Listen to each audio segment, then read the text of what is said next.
Hey kids, and welcome to Ben's Beer Review. We changed the camera angle because we did. Largely because we're recording off of a different desktop right now.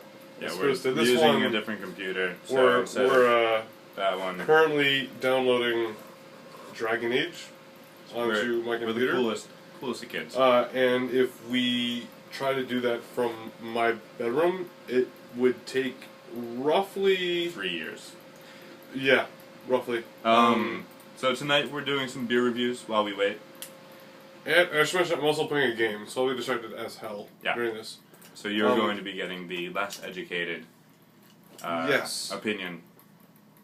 Don't agree too quickly. I'm not agreeing. I was defending you. I was coming to your aid against yourself. So, against yourself?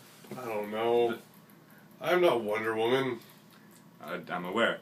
Okay, so tonight we are reviewing Night Shift Brewing's Viva Habanera. It comes in a very handsome bottle made entirely of glass. It is a rye ale brewed with agave nectar and aged on fresh habanero peppers. And this comes from Everett, Mass, so just a couple towns out. I've heard it's quite spicy. One thing I should say is Night Shift is known for bizarre things. Yeah. Which this certainly is. They're Boston's Dogfish Head, but they turned the 11 up to the weirdness. Yeah. Or they turned the weirdness up to 11. Whatever. But they're liked, and this was recommended by a guy, Josh's favorite bar. Who recommended it? The husband of the bartender. At the time. Oh, yeah, that dude. Yeah. Yeah, okay. Yeah, Earring Man. Yeah, he's a nice guy. Good job, Earring Man. You're a champ. I've had multiple people recommend this to me, and I've seen it a bunch of places. Yeah, no, I've never tried it before. I've heard this is good. I've only had a few of their beers. Once again, So, first step in Ben Brewing tasting. Ben beer tasting. One does not taste brewing. BBR. One does not. BBR Revolution. That would be the dumbest game ever.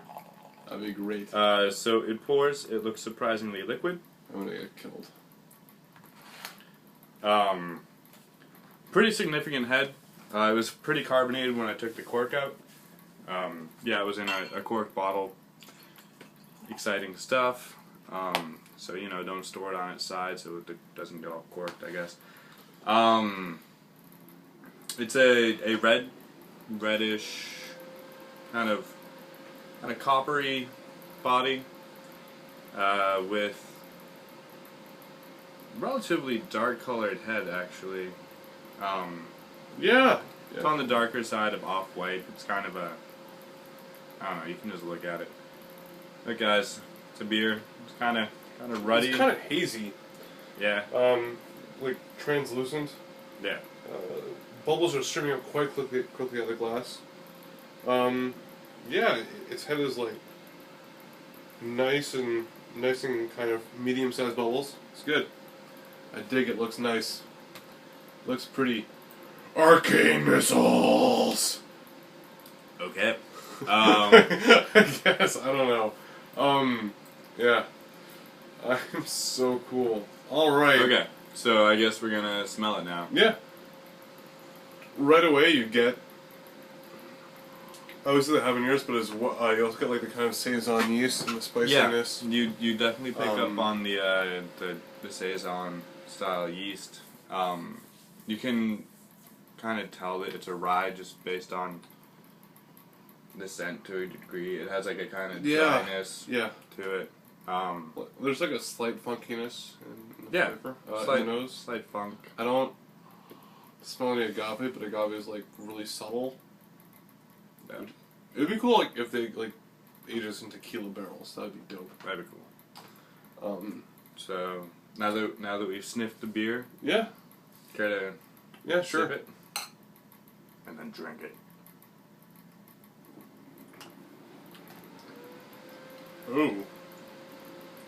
Oh my. Oh my. What? Yeah, no, that's the heat just punches you in the back of the throat. It's like a oof. There's definitely some heat to it. Yeah, there's definitely heat to it. What it is really is it's a kind of smolder that builds. Yeah. It starts off, it reminds like, me back of your of throat a and pepper kinda thing in a tickles- cigar, tickles its way forward. except it's in the back of the throat. Yeah. On like the kind of front of the tongue, so they get of like Connecticut cigars. It builds. It's a nice warm heat to it. It's not really overpowering. It's not. You just feel like you'll know like this like if you're a really chilly head. I don't think I would agree with that.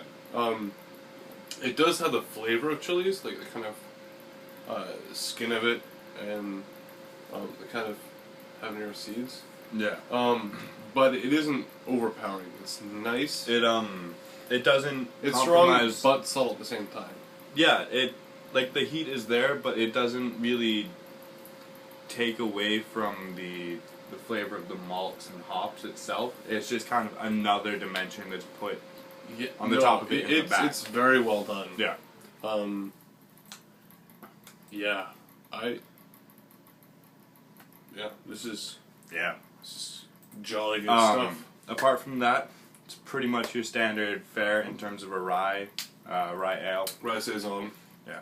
There are like tons of them in the area. Yeah. So rye, you have Might be like kind of a bit smoother, like agave. Yeah. Rye, you tend to have a lot of sort of a natural dryness and some spice to it that already is there, which is why I think the Habanero complements it so well, actually. And then the Saison yeast kind of... It always brings like kind of like a black pepper. Yeah. Almost. No, there's a lemon lot of pepper peppery... slash There's a lot of pepperiness to flavor pretty much from a lot of Saison yeast. any rye beer. There's usually sort of a black peppery thing lingering anyway. Pot would also. I was drinking with Lauren and she's like, no, this tastes like pot. Like, yeah, it does actually. It was like Saison Dupont or something at Gulu Gulu, but it is the note that we experience. Yeah, so that is definitely tickling the back of my throat. I'm liking it, but it's something that like you'll have one of and then be good for a few weeks on it, I feel. Yeah, I don't feel like I wouldn't be like, go oh every yeah, day." let's pick it up, let's get this. But it is pleasant. It's not overpowering. Yeah. I could have like a few of these in a row. I just like, yeah. It was something like I'd like to show off like Melissa Baker and Tim Baker especially. Okay. It was kind of bring to your friends because it's not like hyper weird. It makes sense. Yeah, no, it's a solid, straightforward rye saison, and then it just got this little extra thing on top of it. Yeah, it's the actual, apart from the spice, which I know that we've been focusing on a lot, it has typical rye features, fairly dry mouthfeel. yeah. It's actually a very kind of light tasting, light feeling beer. Yeah. Apart from the heat at the back of it. I just won first of all. Ben won his game. Oh. Okay, cool. Now we Which- can like pay attention. Well, this beer review is almost done. Look at the time. Yeah. Oh my. So, do you want to Good scores. anything else to add, or do you want to do scores? Let's just do scores. I think you covered it really well. Well done. Thanks, Dad. I would, upon reflection, even really more like to have a like designated like a bit older version that's aged in like reposado tequila barrels or something. Okay. That Try would- and bring out some more of the agave. Or? Yeah, that'd be dope. But Because they're not gonna lose heat because they put the peppers while it's aging anyway. yeah. So I think they aged in some barrels. Just because they had like a special version that was like Yeah. $3 more. Definitely. That would be rad. Um, Night Shift. If you're watching this, I don't know why you would be. You probably should. stop, but also- no, don't stop. Feed no. my ego, but So try that. Be good. one thing that I really like about this beer is because of the saison yeast, it's kind of sweet up front. It has a lot of Belgians tend to have a sweetness to them. There's a bit of kind of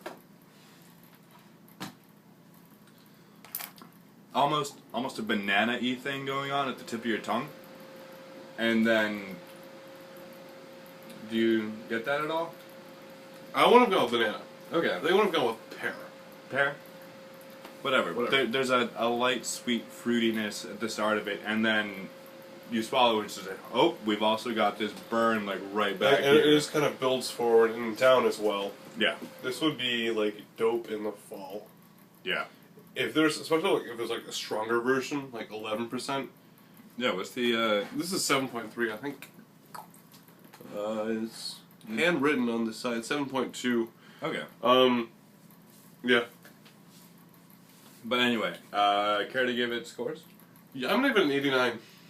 I'm gonna give it an 87. It's really solid. I'll have it again. Yeah. Very happily. Definitely have it again. I would recommend it to a friend if they're looking for something a little bit offbeat without going like off the rails. Really solid beer, but probably an 87 for me. There are a couple things that it could do a little bit better. The way that they use the Habanera is really good. I think that you could get a little bit more mileage out of the agave and the rye. The saison yeast is pretty good in there. Yeah. All in all, solid beer, but it's not like a mind-blowing thing for me, but it's a really good No, beer. it's very solid. It's thoroughly enjoyable. You should try it out. It's not super expensive either. It's for like a cork and cage arrangement. It's like $10. Okay. So Yeah, There you and go. I know that I've seen it on tap a couple places. So yeah, if you're looking for something a little bit off the beaten path but still pretty accessible, I definitely recommend this. So yeah, cheers. this has been our review of Night Shifts Brewing Viva Habanera. There you go.